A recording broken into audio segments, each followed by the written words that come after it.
Ya konferensi Asia Afrika itu sampai hari ini saya ke luar negeri aja, wah pasti dielu-elukan. Kita makin banyak yang merdeka karena konferensi Asia Afrika. Nah itu pemimpin yang benar loh. Bapak saya nanya, apa nggak takut sih Pak kalau nanti kita di ini kucilkan? Enggak, kita harus, karena kitalah yang namanya bisa memperjuangkan sebuah negara yang utuh, bersatu, dan merdeka, dan berdaulat. Wah keren deh kalau saya udah diomongin gitu. Lah ini kok melempem.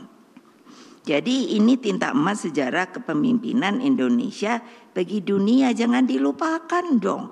Pertanyaan saya selalu pada tentara, Polri,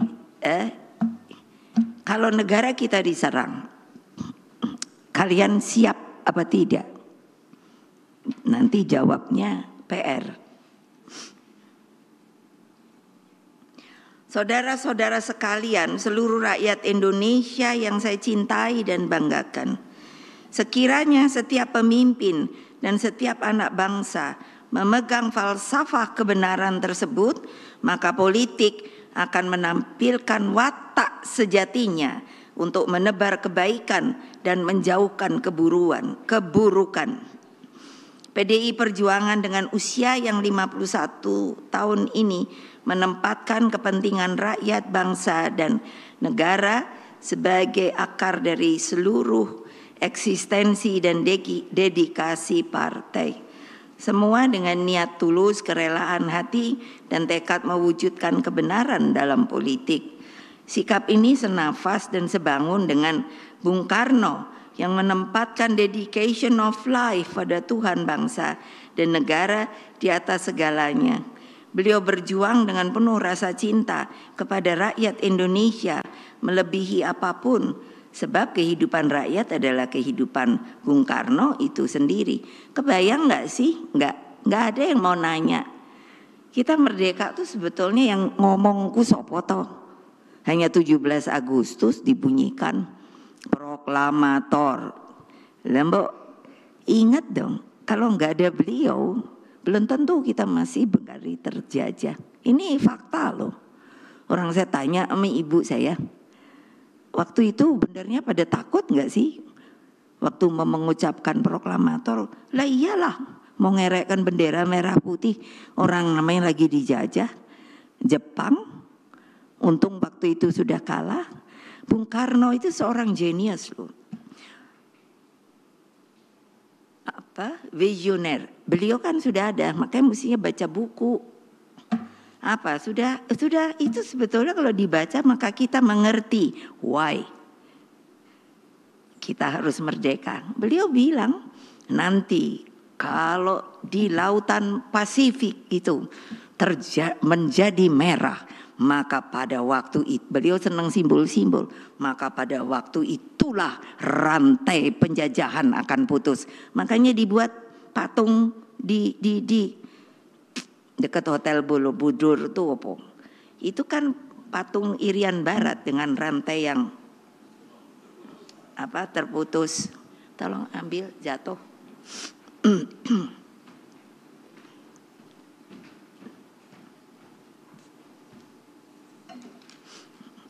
Makasih. Lah gitu tuh kan mestinya itu membanggakan diri loh. Dan membuat kita harus ingat. Saya waktu dengan sukarelawan kan saya bilang yang paling awal, who am I?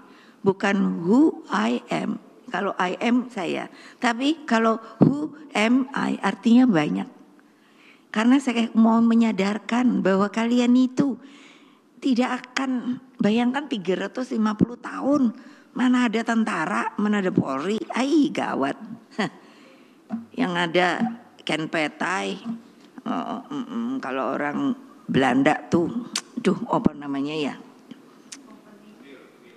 Kenil, loh kan kayak apa? Tapi juga banyak bangsa kita yang jadi pengkhianat, ngikut itu. Nembaki rakyatnya sendiri. Boleh lihat sejarah. Terus kamu juga mau kayak gitu? Ya enggak lah. Nah itu loh. Jadi Bung Karno tuh mengingatkan menjaga persatuan dan kesatuan bangsa. Bayangkan beliau itu sudah sampai memperkirakan perjuanganku lebih mudah karena mengusir penjajah. Tetapi perjuanganmu akan lebih sulit karena apa? Tanda kutip melawan bangsamu sendiri. Ya lucu toh. Lucu loh. Nah itu pada peringatan Hari Pahlawan 10 November 61. Karena itulah kepada anak-anakku semua dimanapun seluruh rakyat Indonesia berada. Di seluruh penjuru Nusantara jagalah persatuan itu. Banyak loh yang namanya penjajah itu memang mengajarkan kepada kita dengan nama divide et impera, memecah belah. Kalau bisa saudara sendiri dipecah belah, apalagi rakyat dipecah belah. Apalagi kalau pemimpinnya sengaja dengan yang namanya akal, itu juga memecah belah. Karena apa? Karena mabuk kekuasaan. Nah, jadi peganglah sesanti Bhinneka Tunggal Ika, Tanhan Dharma Mangra. Jadi tanpa pernah mundur sejengkal pun. Jadi Bhinneka Tunggal Ika itu satu, berlain, bersuku-suku, tapi satu jua. Kok lupa ya? Itu Pak Ganjar. Nanti insya Allah kalau situ menang, ini didengar banyak orang. Yang harus dijalankan pertama adalah pelajaran sejarah yang benar. Menegaskan supaya apa? Bukan hanya di sini, tapi itu menjadi di sini. Kalau saya lihat, ini kalau saya suka ngomong Tiongkok gitu, terus wah Bu Mega tuh komunis, iyalah, cupet banget. Mbok dilihat 1,6 dia, dan dia ikut konferensi Asia Afrika. Bung Karno dengan susah payah mengeluarkan melalui Mao Zedong, kamu udah waktunya tidak tertutup oleh tirai bambu lagi. Sini ikut supaya kamu bersama yang lain bisa menjadi negara merdeka berdaulat. Keluarlah, yang disuruh adalah Zhou Enlai. Nah ini mana ada di sejarah yang datang Zhou Enlai, lalu siapa? Panglima Chen He. Begini, saya liatin aja. Karena kan masih kecil, tapi udah kelihatan punya karakter. Apa? Loh, yang namanya anak-anak masih dari TK. Saya pernah ke sana kan. Dia sudah disuruh berdiri dengan apa? Kalau kita menyanyikan lagu Indonesia Raya, itu sengaja selalu saya sudah membuat instruksi. Ini sebetulnya dibuat oleh Rudolf Wage Supratman, inilah yang asli. Saya dapat dari arsip yang tentunya saya kurang tahu kenapa pada waktu itu hanya satu stansa. Jadi dengan PDI Perjuangan saya suruh 3 stansa. Karena apa? Itulah kita akan lihat yang dimaksud Indonesia yang merdeka bernama Indonesia Raya. Kita sendiri rasanya, saya tidak tahu yang lain. Tapi itulah yang menumbuhkan rasa cinta tanah air dan sesama rakyat dan bangsa di dunia ini. Makanya harus ada di sini. Oleh itu Tiongkok dari PAUD dia suruh anak-anaknya begini. Lalu apa? Kalau tidak begini adalah begini. Nah coba bayangkan, hai masih kecil, lalu saya dibilang komunis, saya nggak ngikut komunis, saya ngikut Pancasila. Tapi kan banyak hal yang bisa untuk ditiru. Mengapa bisa? Saya dapat dari Presiden Xi Jinping surat, karena sebenarnya Mbak Puan yang datang waktu partai ya, yang kamu diundang itu, disebut bahwa sekarang ini di Tiongkok itu nggak mungkin dong berani tulis surat. Sudah tidak ada kemiskinan sampai di tingkat desa. Pertanyaan saya, apakah sampai tingkat desa itu bukan ada rakyat yang masih yang kita sebut fakir miskin? Makanya kenapa yang namanya tagline saya pada raker berapa? Rakernas 3 adalah fakir miskin mesti dipelihara oleh negara. Bisa apa tidak? Bisa. Kamu mesti hitung APBN nanti dengan Menteri Keuangan. Iya dong. Nah, jadi kan betul kalau ada Pak Mahfud. Gimana nih, jangan korupsi.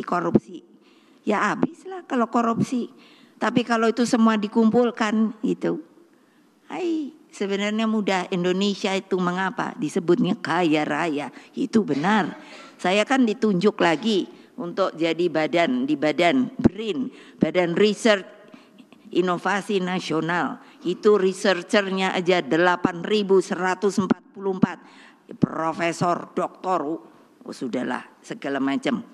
Untung saya waktu disuruh, ntar saya ketemu orang pinter gitu, tapi terus saya bisa menyombongkan diri. Jadi waktu mengenalkan diri saya Ibu Megawati Soekarno Putri, gelar saya 2 profesor, 10 honoris causa doktor gitu kan. Jadi semuanya pada iya loh.